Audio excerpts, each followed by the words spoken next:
6400 கோடியாக உயர்த்தப்பட்டு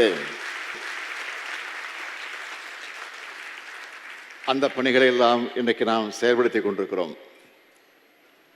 அதேபோல நகர்ப்புற வாழ்விட மேலாண்மை வாரியத்தின் சார்பில் 5059 கோடி ரூபாய் மதிப்பீட்டில் 29 மாவட்டங்களில் 44,609 வீடுகள் கட்டி கொடுக்கப்பட்டிருக்கிறது. அந்த அடிப்படையில் தான் இன்றைக்கு வடசென்னை பகுதியில் இருக்கக்கூடிய ஏழை எளிய மக்கள் அடுக்குமாடி குடியிருப்பிலே குடியிருக்க வேண்டும்.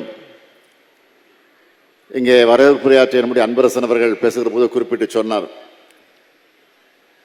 முதலில் குடிசை மாற்று வாரிய திட்டம் என்பது கலைஞருடைய ஆட்சி காலத்தில் தான் உருவாக்கப்பட்டது என்பதை எடுத்து சொன்னார்.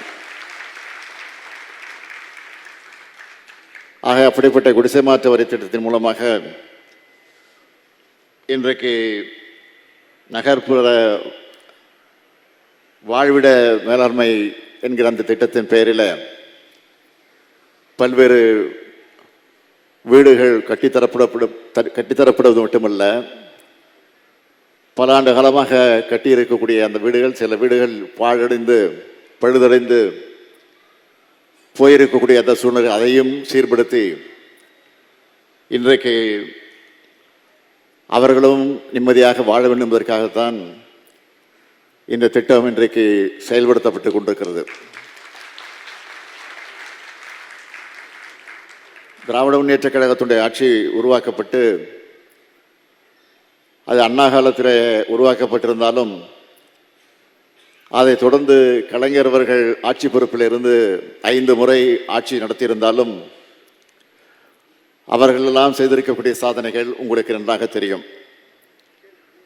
நான் தேர்தல் முடிந்து தேர்தலுடைய வெற்றி செய்திகள் முடிவுகள் அறிவிக்கப்பட்ட போது திராவிட முன்னேற்றக் கழகத்தினுடைய கூட்டணி கட்சிகள் பெரும்பான்மை இடங்களில் வெற்றி பெற்று ஆட்சி பொறுப்பை நாம் ஏற்கக்கூடிய ஒரு சூழ்நிலையை பெற்றோம்.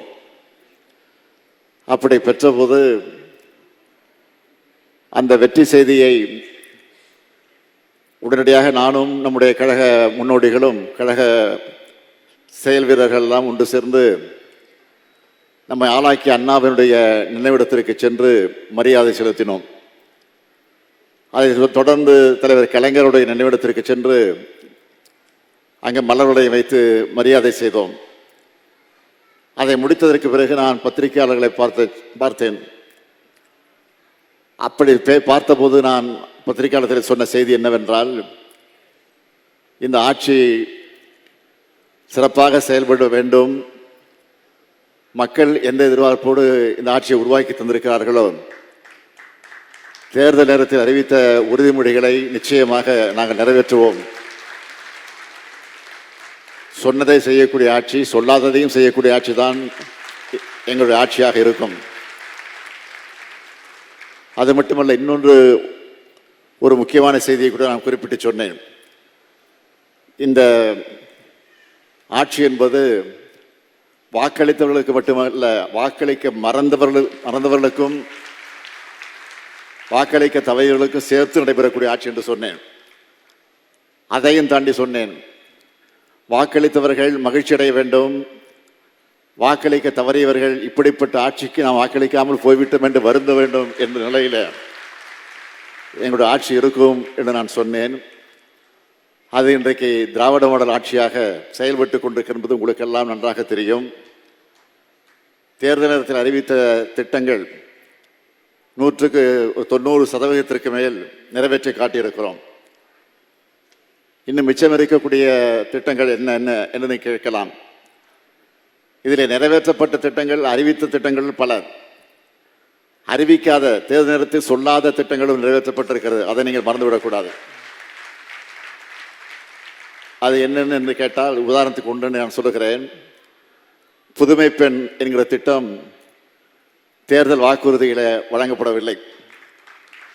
புதுமை பெண் என்று சொன்னால் உங்களுக்கு தெரியும், பள்ளியிலே படித்து முடித்துவிட்டு கல்லூரிக்கு செல்லக்கூடிய ஏழை எளிய குடும்பத்தில் பிறந்திருக்கக்கூடியவர்கள் அரசு பள்ளியிலே படித்துவிட்டு கல்லூரிக்கு செல்லக்கூடிய அந்த பெண், அந்த மாணவிகள் அவர்கள் வசதி இல்லாத காரணத்தால் கல்லூரிக்கு செல்ல முடியாத ஒரு சூழ்நிலை ஏற்பட்டு விடுகிறது.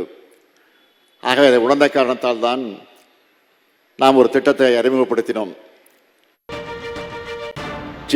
ஆட்சி பொறுப்பில் இருந்தபோது தியாகராயர் அவர்களால் கொண்டு வரப்பட்ட திட்டம்.